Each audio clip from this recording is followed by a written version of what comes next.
भारत में जितने प्रांत हैं उन सब की भी यही गाथा है कि वे प्रांत अपनी अपनी मेधा शक्ति, रक्षा शक्ति, वाणिज्य शक्ति और श्रम शक्ति का अन्यों के हित का ध्यान रखते हुए अपने प्रांत के उत्कर्ष में उपयोग नहीं कर पाते हैं। हमारी मेधा शक्ति भारत की सीमा में और भारत के बाहर विदेशी कंपनियों में बिक जाती है। भारत एक ऐसा देश स्वतंत्रता के बाद अंग्रेज़ों की कूटनीति के फलस्वरूप बना दिया गया है, जहाँ हर व्यक्ति बाजार का सौदा बनने के लिए ही तैयार किया जाता है। महाभारत के शांति पर्व में पितामह भीष्म का वचन है, राज्यम पर्ण्यम न कारयेत। राज्य को, राष्ट्र को, विश्व को, अपने जीवन को बाजार का सौदा न बनावे। लेकिन भारत एक ऐसा देश बना दिया गया है जहाँ हर व्यक्ति की संरचना बाजार का सौदा बनाने की भावना से ही की जाती है।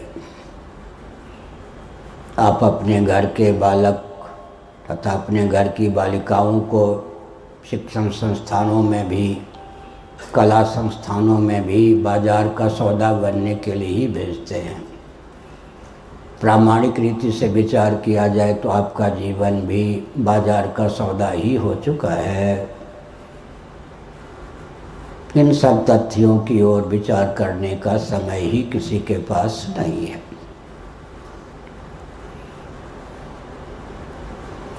सिनेमा कट विकास, नंगी भाषा में हम कहें तो पूरा विश्व आज इसी का पक्षधर है, विशेषकर भारत।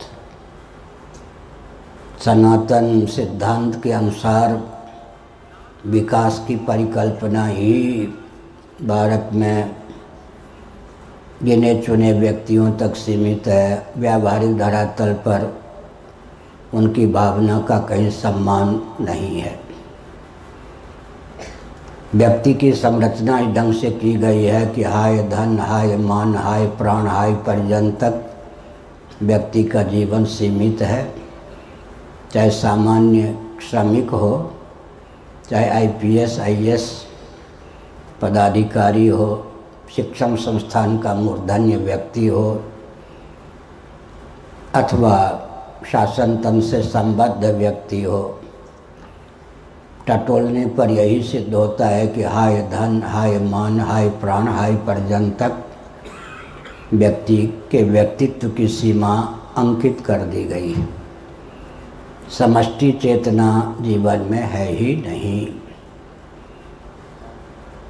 मैं वेदना के साथ कहता हूँ, जम्मू कश्मीर की भी मैंने यात्रा की, हिमाचल की यात्रा की, सुदूर नागालैंड, आसाम आदि के बिहार जंगलों की भी शंकराचार्य पद पर प्रतिष्ठित होने पर यात्रा की।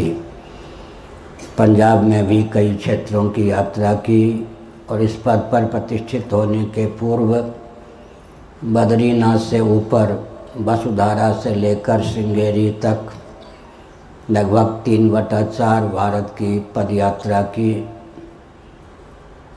न कोई भोजन की सामग्री थी, 1-2 कपड़े का अतिरिक्त और कुछ भी संग्रह परिग्रह नहीं था। लेकिन मैंने यही पाया कि व्यक्ति का जीवन समष्टि हित के अनुकूल नहीं रह गया है। धन मान प्राण परिजन तक व्यक्ति के जीवन को सीमित कर दिया गया है। अतः धार्मिक आध्यात्मिक दृष्टि से विचार करें तो चेतना विहीन जीवन की संरचना भारत में हो रही है।